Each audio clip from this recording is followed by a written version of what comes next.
Last is SOHCAHTOA. So, SOHCAHTOA.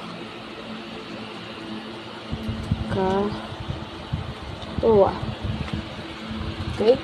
So, yung pwede siya maging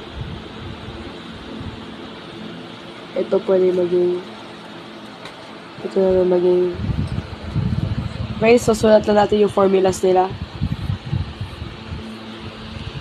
So, magkuha ako ng triangle para mas makita natin yung representation nila. Okay? Okay.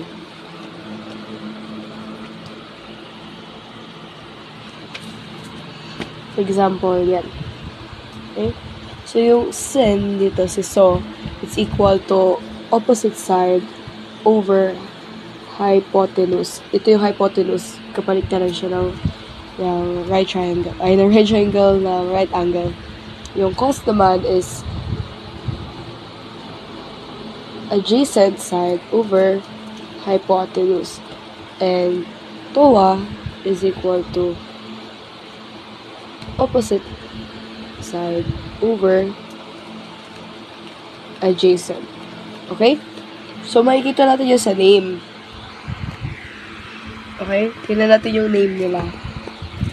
So, opposite side, hypotenuse. Adjacent side, hypotenuse. TOA, opposite side, adjacent side. Okay? Ganyan yan kung paano mo matandaan. Lang. Sin K. So, naalala natin na yung sin ay opposite side. Yung opposite side ng hypotenuse. So, dito yung hypotenuse. So, since dito si K, ang opposite side ni K ay wait, I forgot. A, B, C na lang. Okay? Sin K. So, ang opposite side ni K, bawal ito kasi this is the hypotenuse. The number one rule na napamutang na sa SOHCAHTOA, the hypotenuse is the same. Huwag mo siya gagalawin. Okay? Hypotenuse na talaga siya. So, okay, yung opposite side niya, ito, si C, maliit na C, over A. Okay, cos K naman, which is adjacent side. K, it's adjacent side, yung katabi niya, hindi ito, malayo to, opposite niya. Hindi rin ito, this hypotenuse. So, ito si B. Okay? For A. And si tan naman is opposite side ni K at yung kanyang adjacent. Okay? So, ganyan. Paano naman kung CSC mamaya na lang ito. Ano naman kung sagutan natin to randomly, i-random na natin since alam na rin. Okay, wag muna, diba? Sin J, cos J, tan J muna. So, si J, ano yung kanyang opposite side? It's B. Hypotenuse niya is A. Si cos naman, ano yung adjacent ng J? Adjacent sa niya, katabi niya ay si C. Diba? At ang hypotenuse niya ay A. At si tan naman, yung adjacent side niya, yung opposite side niya is B. Ito. At ang kanyang adjacent ay si C. Okay, ganyan. Ganyan yun. And last ay kay L.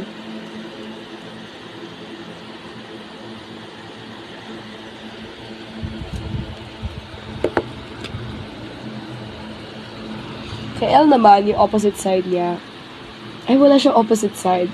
So, bawal yan. Doon lang tayo sa mga acute angles, bawal sa mga right, okay? So, cancel natin yan. Hindi yan possible, mahirapan tayo. So, si L na lang. Ano yung okay. So, focus na lang tayo sa hindi kasi ito siya, this is a right angle. Dito lang tayo pwede kasi malilito tayo dyan. Okay? So, bawal yan. Huwag nyo na i-try. Okay? Yung cosecant, yung secant, at yung cotan, I forgot yung pagkabasa nito, pero cosecant is opposite siya, or reciprocal, reciprocal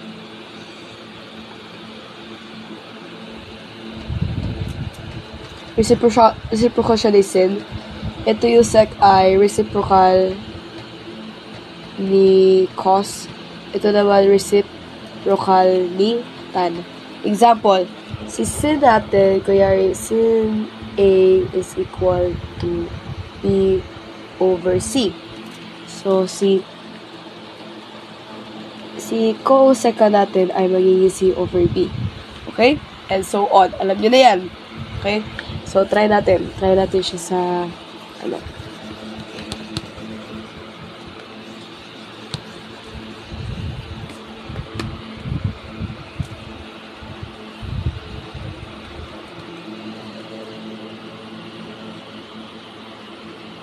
Hanapin natin si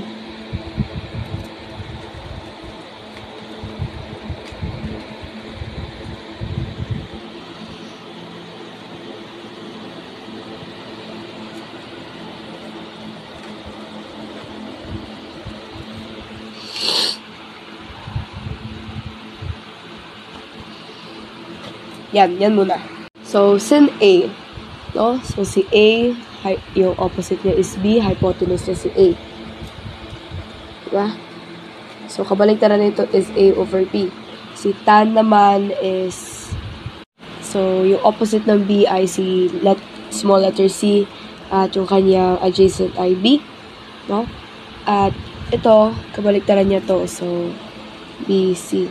Ano naman kung si cos C? Cos A na lang. At si second A.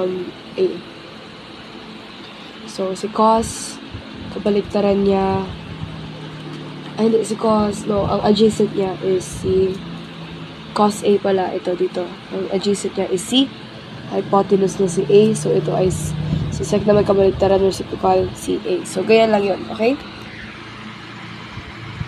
Ano naman yan? Paano kung pinapahanap sa atin ay sila sin K, sila cos K, sila tan K. Of course, kung may ganyan, may CS, baka may cosecant. Diba? Meron rin secant, cosecant K, secant K, at cot K. Okay? Dali lang yan. Kaya natin yan. So, si sin K,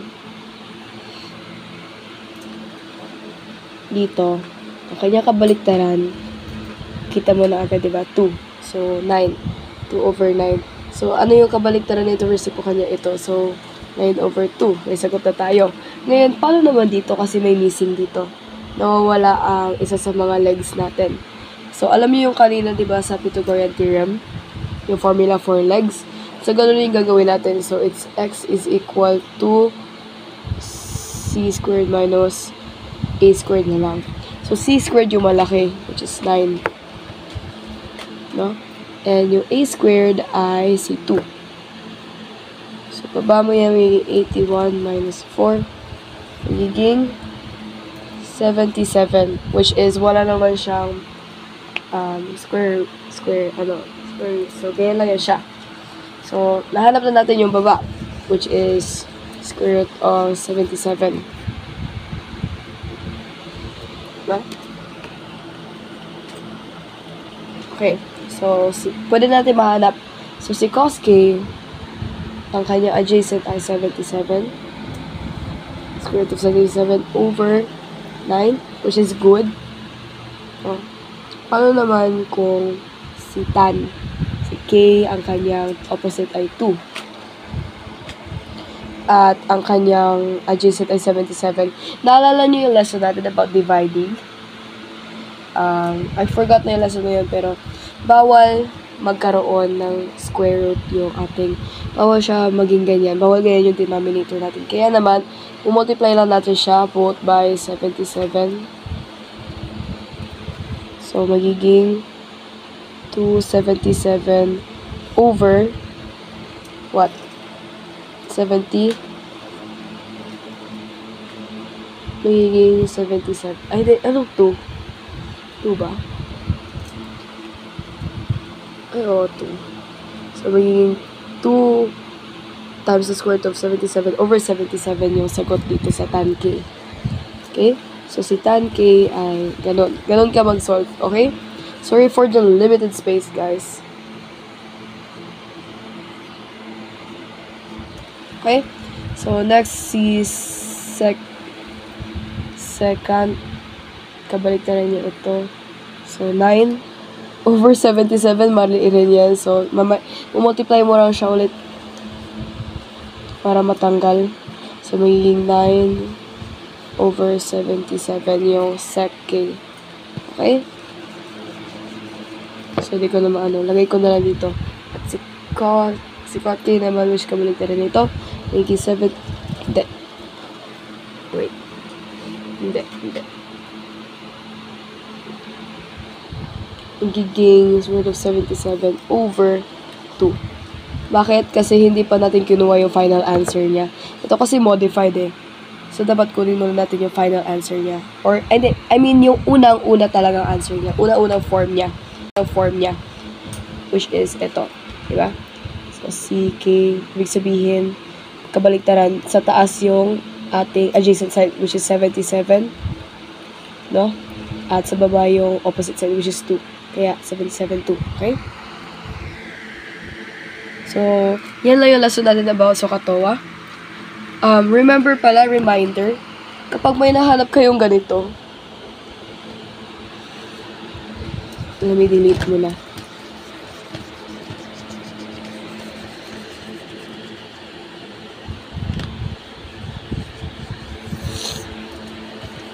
So, as much as possible, pag may nakikita kayong kunya ng mga 16 over 2, akala nyo okay na yan kasi wala nang, dito, wala nang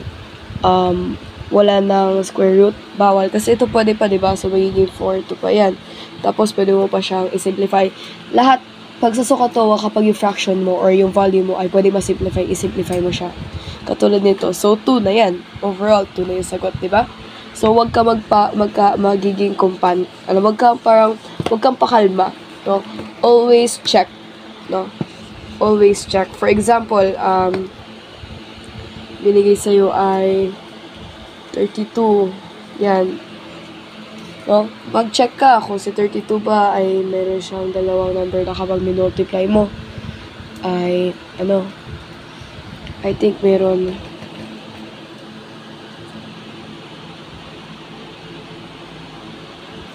O, diba? 16 times 2. O, diba? Pwede. So, wag ka magpakumpante. Okay?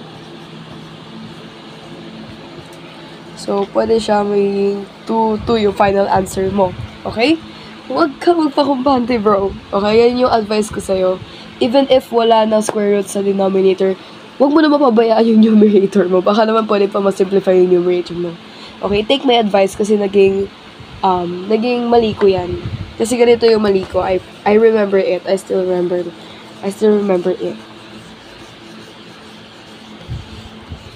It was, ano nga yun? 525 minus. Ayun. It was ganito.